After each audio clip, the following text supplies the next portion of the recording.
This could be, on my life, the toughest list I've ever done. Well, so far it's the only list I've ever done on this channel, so let's get on with it.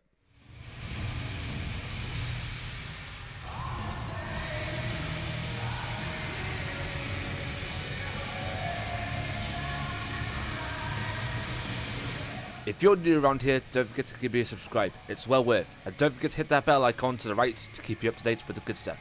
On to the vid.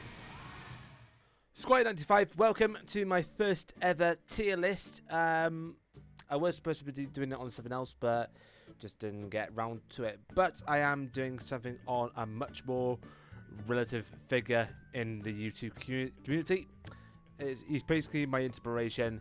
KSIOlajideBT, otherwise known now as Lord KSI. How you doing, my lord? I hope you're watching this on your Reddit. Give me some recognition, please. Alright, so, yeah, so this is what I have for tier list. I'm going to be going through different years that he had over his YouTube career, because he had 10 years plus years on Twitter. Twitter? What? 10 plus years on YouTube, and practically he's done loads of mad shit over these past 10 years. Unfortunately, I'm going to be counting the years that he's going to be the most prominent in, so that's going to be from 2011 up to 2020, because I'm not being able to put together a full 2021 version yet, because well, we're barely started 2021, and nothing for 2010 because I'm sorry, it's just not prominent enough for a little bit. I mean, it will be included in like the 2011 part, but for pre-2010, it's just no. So, yeah, so let's just get on with it, and let's see if I'm going to be wrestling a few jimmies or something like that. So we're going to be starting off with the legendary 2011. And look at that. That face is just amazing. I believe that was the first time that KSI actually showed his face in this clip. Holy crap, there's a black guy on the screen! Just chuckles my funny bones. But still, 2011 KSI was where it practically all started, and started with Hesky Time, started through FIFA 12 with the Race to Division 1, that face, and yeah, he's just been popping off since day one. So you know what, between Godly and Prime, I'm gonna say he's gonna be put in Prime, because I'll get to why in a bit. But seriously, I would put him in Godly, but Prime is just okay, because he was just starting off. It's all right. It's a good start off the list, so that's all right. Next up, we have 2012. That's face when you finally reach Division 1 and you got Sway still speeding playing in the background. That was peak KSI. And I believe this is also the time where he actually started his Q&A Sundays, which I was properly invested in when I first saw his channel a year later. But though the content that KSI was producing over this time was above echelon, absolutely top-notch stuff, and everything just flowed brilliantly. And he was just working non-stop whatsoever. The commitment was absolutely flawless in this period, and not to mention his editing as well. So this, of course, is going to go into Godly. One of the few, well, he may be the only one, or a couple of people that things that actually might go into Godly. So yeah, so 2012, absolutely spot on. Absolutely spot on. Nice. I don't know why I did that, but still, that's alright. Okay, so next one we got 2013, the very year that I actually discovered KSI through a sim racing forum, or TeamSpeak I should say. Thank you very much, GP3WC. But yeah, yeah, KSI, when I first saw him, was in the video called EA Logic. It's basically one of his FIFA funnies, and I believe that the end titles of that was from his Q&A Sunday. I've finally done it, where the question was, "What would you do if you saw your dad wanking?" and all that malarkey. It was, and the faces of him and his dad, shout out G-Day, was just amazing. I just glued me to say I wanted to see more of this content, and I was not disappointed whatsoever about it. Not whatsoever. I was not disappointed. I just kept watching, and bear in mind, it was around this point I wasn't really invested in FIFA. I was invested into like the racing games, but KSI was actually the one of those who actually gravitated me towards FIFA, and I've been playing it for the most parts of the last decade. So really, props to JJ on that. But really, it's brilliant content. It's still brilliant in terms of like 2012 to 2013 is. It's still brilliant. It's just I'm just trying to figure out if it's. I mean, he got to race to Division 1 again. He got to Division 1, but on the Ultimate Team side, not on the season side. But in terms of the content, it's just godly. So you know what? I am going to put it in godly. I am a little bit inclined to put it in prime, but godly is just spot on. I mean, I don't know. What would you think about it? Do I put it in godly or do I put it in prime? Please let me know in the comments after this video is put up now.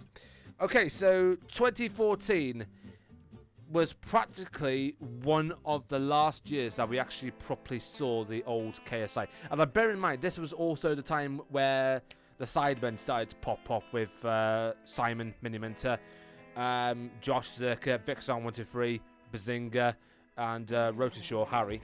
And yeah, this was all popping off for them at the same time as well. It's just mad stuff going on through that time period, and he actually, and I believe this is also the last proper full year that he was actually invested with his editing, because his editing was basically the cream of the crop back in 2014, especially during his tours of Brazil.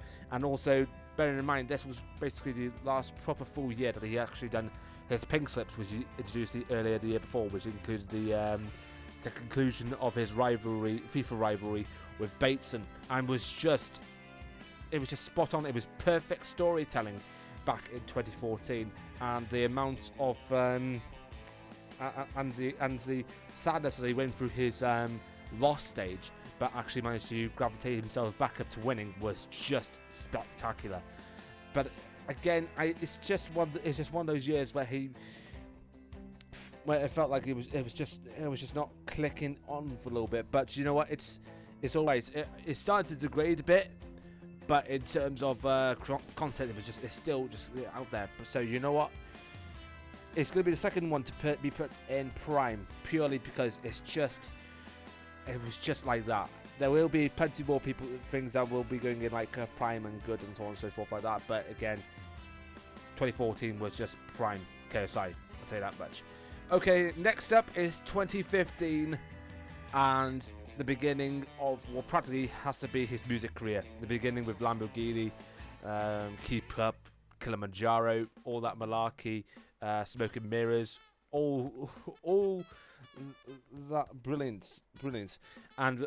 But the thing is, when this year came around, this was also the year that FIFA introduced price ranges, and it just really killed KSI's joy for the game, as well as the packs that he was supposed to be invested in was just not clicking up for him, especially in FIFA 16, where it was just wank. It was just a wank time for him, and he did his best. But the thing is, the editing just went downhill from like mid 2015 onwards. I mean, he was and it was just not clicking in for him, and he just felt less involved in trying to get into editing. So you know what, I think 2015 will be the first one to actually be put into the good category, because it was still a good year for him in terms of trying to boost up other alleyways in terms of progressing his career. But again, it's starting to separate different paths for him. So 2015 has to be in there. Next up is, well, one of his worst years in terms of YouTube, because he wasn't as invested as it was last 2016. First of all, that hair, that shagging hair. He was roasted for having was it like a camel haircut like that, just like a fringe, an afro fringe like that. He was roasted left, right, and centre because of that, and also he wasn't invested in his editing as he would normally be, and it became like second nature for him during this period. So because of that, I'm gonna have to say that it's a little bit, if I must say, in the meh column. I was a little bit tempted to put it in wank, but meh is being kind at the end of the day. So yeah, 2016 was not that good period for him. 2017 was mad in terms of what went down in that year, because 2017, at the beginning of 2017, he took that long break from March until like June, and privated most of his videos. A dumb decision, considering that he earned like millions of pounds, and as a result, he had to sell his Lamborghini because he was just as in term getting the finances in, because of he needed to clear his mindset. But thankfully, all that's sorted, all that's done. And when he came back, promoted his song Creature, as well as different songs like Transforming, Leave Me Alone, and so on and so forth like that. And not to mention, diss track season was one of the best seasons that he ever went through, with Earthquake at Bazinga, Little Boy at Harry, and not to mention his feud with Joe Weller, and his meta feud with Net Nobody, Sky Does Minecraft. And the thing is, I thought that was that year because I didn't know who to believe, who's good or who's bad or who's not. I despised a little bit of JJ about this, and also bear in mind this was also the period where I myself took a little break because I just didn't know what to put up on there. But it was just mad. 2017 in itself was just mad, and but again, it was a successful time for him, and he managed to just smash it out of the park. So you know what? I wouldn't say it's prime, but it's good enough for him to try and just get himself back in there. So good is just good enough for 2017, yeah. So just trying to push for different content, and I believe it was also around this time that he actually started to have his own personal editor. I don't know if it was Mo was working for him back then, because like he is working for him now. But if it was Mo for him back then props to Mo for the editing that he's actually been putting in the latter half of 2017, or maybe earlier than that, because he was just top notch, especially with him just rollicking, no, not like that, roasting JJ through subtitles and editing during the pandemic through his Reddit videos was just spot on from Mo. So I do really applaud you, Mo, on that front. Okay, so 2018 is up next. This is where he actually started to become involved into boxing. This screenshot was from his first video after his fight with Joe Weller in February 2018, and well, I had to say, this was the beginning of him becoming much more than just a YouTuber, and much more than just a musician, much more than just a sportsman. He was training out of his arse, and it was actually motivating other YouTubers, including most people in the Sidemen, to do better. Bazinga being one of them, because he lost a tremendous amount of weight during this time, thanks to KSI's trainer helping him along with that. So props to Ethan on that front. 2018 was just on another level, because he had his fight with Joe Weller. He had his draw fight with Logan Paul later that August, and he was just brilliant this time round, even lowering Alex Wasabi down to a peg. But the only thing I have a little bit of qualms about was, of course, that Christmas Day debacle with Deji, which it wasn't needed, and hopefully not to be heard from again. But you know what? In terms of trying to be a better man, I would say that I'm a little bit tempted to either put it in like either prime or good. What would you think? Please let me know in the comments. But I would say that is a little bit of prime, because he is starting to get back up to his prime, and he's starting to elevate himself back up there. And yeah, I just applaud him for that. I really do applaud him for that. Next is 2019. What can I say? Yeah, again, he had a little bit of a mini feud with Deji, trying to sort things out, and thank God they sorted things out behind the scenes. But in terms of the boxing career, boom, that win against Logan Paul in November that year was just amazing, utterly amazing. And yeah, now what else can be said about that? I mean, he's I generally don't know what else to say about 2019 other being that KSI really came alive in this form. So but then again, you have to consider that he's just doing mainly different music videos on his channel, on his main channel, and a move to mainly what his main videos are all about over to his second channel, which is basically just Reddit videos, one question goes, and yeah, the fair few gaming videos through that period of time. So you know what, I'm gonna say 2019 is prime again, because I wouldn't put it godly, because it's just not matching up to the 2012-2013 KSI, but it's just edging it. So 2019 was just amazing for JJ around this time, and I really do appreciate that he's actually trying to put it as much as he can into that time frame, and just smash it out of the park once again. That's what it is about. And finally, we go on to, well, practically a mere year for all of us, not just for JJ. 2020.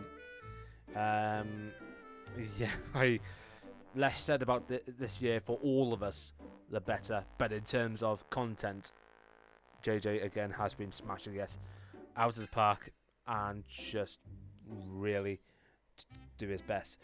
But unfortunately, the amount of content outside can be done without it, even during the pandemic, where many people continue to film outside. So because of that, I'm going to put it into the good category. Again, I'll leave it to everyone in the comments, and even on JJ's Reddit, if he does see this or someone puts it on there, to let him know what he thinks. But right now, that's why I think my tier list of JJ's list is going to be like. And bear in mind, I was lenient at that time. If I was less lenient about it, then this would be my list. So this would be here. This would be here. And I say this and that would be there. If I was less lenient. But it was like that. Boom. And like that. So those are the years that I believe that JJ has actually done well in. Again, if you have a little bit of opposing view to this, then please let me know on the comments or on my Twitter below. But that's it. Thank you very much for watching. Do post this on JJ's Reddit so you can actually see this, and hopefully give props to me whenever he can. And yeah, I will see you soon. But until then, thank you very much for watching. Don't forget to leave a like, subscribe, and yeah, ta-da!